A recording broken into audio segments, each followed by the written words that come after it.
Hello दोस्तों, welcome back to my YouTube channel. दोस्तों, आज हम लोग सीखने वाले साइंस का मोस्ट इम्पॉर्टेंट टॉपिक धातु एंड अधातु, यानी कि मेटल और नॉन मेटल। ये क्या होते हैं, इनका दैनिक जीवन में क्या प्रयोग है और इनको कैसे पहचानेंगे, ये सब चीज़ इस वीडियो में हम लोग जानेंगे। तो चलिए बिना देरी किए हुए शुरू करते हैं। तो सबसे पहले दोस्तों बात आती है धातु की। तो वे पदार्थ जो चमकदार होते हैं, ऊष्मा और विद्युत के अच्छे चालक होते हैं, उन्हें धातु कहते हैं।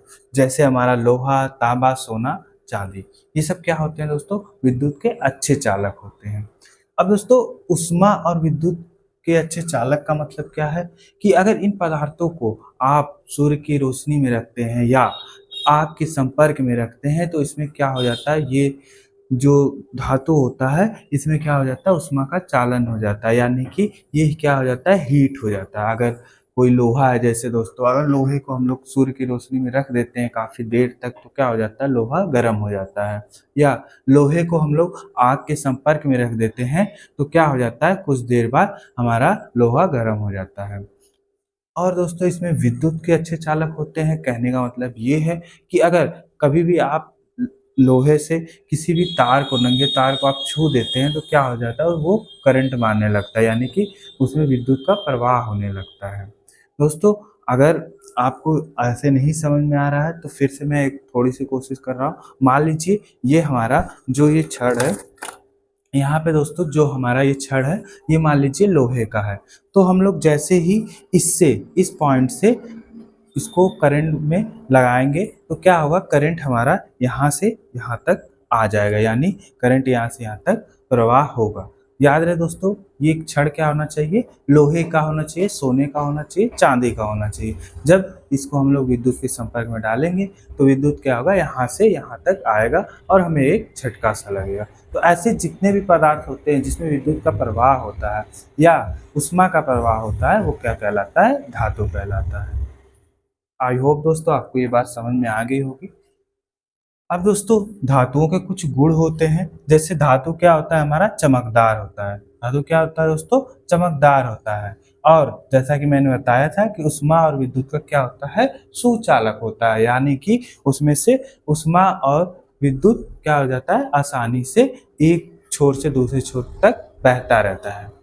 तन्य होता है, यानी कि इसको, जो धातु होता है इसको हम लोग तान कर तार वगैरह बना सकते हैं, इसके अंदर ये गुण आता है। जैसे आप लोग सोने चांदी के देखते हैं, लोग उसको क्या करते हैं, पिघला कर तरह तरह की चीज़ें बना देते हैं। या उसको, जैसे सोना होता है, अगर सोना चौड़े में लाया जाए या सॉलिड में लाया जाता है तो उसे पीट कर या पतला करके तार नुमा माला वगैरह भी बनाया जाता है।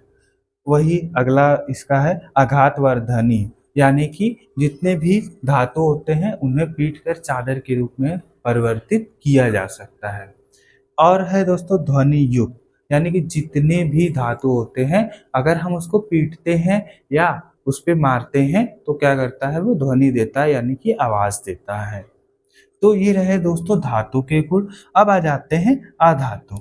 अधातु वे पदार्थ होते हैं जो ऊष्मा और विद्युत के कुचालक होते हैं, यानी कि इसमें क्या होता है दोस्तों, विद्युत और ऊष्मा नहीं बहता है तथा चमकदार भी नहीं होते हैं। यानी कि ये क्या होते हैं, अधातु जो होते हैं वो चमकदार भी नहीं होते हैं, यानी कि ऐसे पदार्थ जिसमें ऊष्मा और विद्युत न बहता हो और वो चमकदार नहीं होते हैं, क्या कहलाते हैं, हमारे अधातु कहलाते हैं।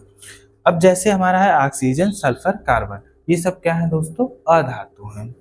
अब इसमें दोस्तों अधातुओं के गुण क्या है, चमक नहीं होती है, विद्युत के कुचालक होते हैं, यानी कि वो चमकता नहीं है, जो भी धातु होते हैं उनके अंदर चमक नहीं होती है। फिर क्या होता है, विद्युत का कुचालक होते हैं, जैसा कि यहाँ पर भी लिखा हुआ है। इसमें अगर आप ऑक्सीजन को लेकर या सल्फर को लेकर आप इलेक्ट्रिक प्रवाहित करेंगे तो इसमें क्या होगा दोस्तों, लाइट नहीं मारेगी। और भंगुर होते हैं, यानी कि इनको पीट कर चादर नहीं बनाया जा सकता है। जैसे ही आप चादर बनाने जाएंगे ये क्या हो जाएंगे, टूट जाएंगे। और तार नहीं बनता, यानी कि अधातुओं से क्या नहीं बनता, तार नहीं बनता है। अब दोस्तों, धातु और अधातु में प्रमुख अंतर क्या है वो देख लेते हैं। देखिए दोस्तों, धातु क्या होती है, चमकदार होती है, जबकि अधातु में कोई भी चमक नहीं होती है। यहाँ भी कोई भी चमक नहीं होगी, यहाँ पर क्या होगा, कोई भी चमक नहीं होगी अधातु के अंदर। और धातु के अंदर क्या होती है, चमक होती है, यानी कि ये चमकदार होता है। उसके बाद दोस्तों धातु क्या है, विद्युत व ऊष्मा का सुचालक है, यानी कि जैसा मैंने पहले भी परिभाषा में बताया था कि इसमें विद्युत और ऊष्मा आसानी से प्रवाहित हो जाएगा। जो भी धातु की चीजें रहेंगी उसमें ऊष्मा और विद्युत आसानी से प्रवाहित हो जाएगा, यानी कि जो भी लोहे का सामान हो या सोने का सामान हो या चांदी का सामान हो, वो क्या होगा, उसमें इलेक्ट्रिसिटी और ऊष्मा क्या होगी, प्रवाहित होगी। उसके बाद अधातु जो होते हैं वो ऊष्मा और विद्युत के क्या होते हैं, कुचालक होते हैं, यानी कि जैसे हमारी ये प्लास्टिक है, इसमें ऊष्मा या विद्युत एक छोर से दूसरे छोर पर नहीं जाएगा, उसी तरह अधातु में भी क्या होता है, ऊष्मा एक छोर से दूसरे छोर पर नहीं जाती है, यानी कि विद्युत प्रवाहित या ऊष्मा प्रवाहित नहीं होती है। उसके बाद है धातु को चादर बनाए जा सकते हैं, यानी कि धातु की जो भी चीजें होती है उन्हें पीट कर चादर बनाया जा सकता है। इसके अंदर क्या होता है, आघात वर्धनीयता का गुण होता है, जबकि अधातु के अंदर ये भी गुण नहीं होता। जैसे ही हम अधातु को पीटने जाएंगे वो टूट जाएगा, भंगुर हो जाएगा।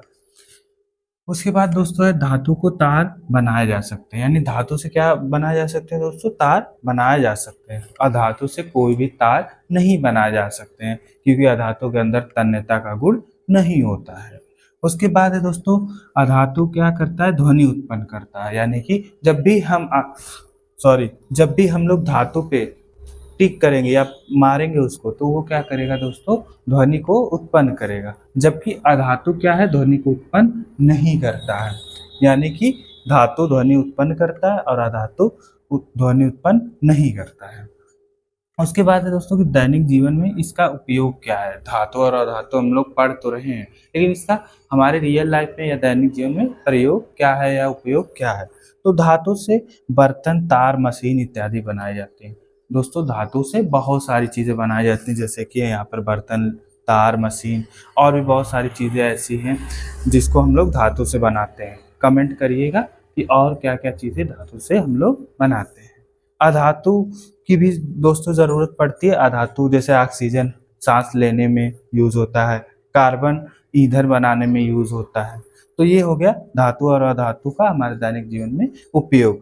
उसके बाद दोस्तों एक नोट है, एक वो बहुत इंपॉर्टेंट है, जैसे कि हमारा ग्रेफाइट एक ऐसा धातु है जो विद्युत का सुचालक होता है। ये दोस्तों एक्सेप्शन है, लेकिन फिर भी ग्रेफाइट जो है एक ऐसा क्या है, अधातु है, जो कि क्या होता है, विद्युत का सुचालक होता है। दोस्तों विद्युत का क्या है, हमारा सुचालक है, यानी कि इसमें से विद्युत प्रवाह हो जाती है। ये एक्सेप्शन है फिर भी कि ग्रेफाइट एक अधातु है जो कि विद्युत का सुचालक है।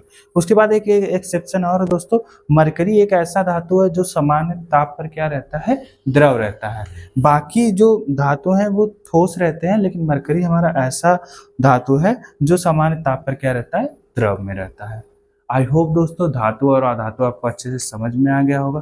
फिर भी कोई डाउट रहता है तो कमेंट करिएगा, और नेक्स्ट टॉपिक में किस पे लाऊं वो भी कमेंट करिएगा। मिलते हैं नेक्स्ट वीडियो में, तब तक के लिए नमस्कार, जय हिंद, जय भारत।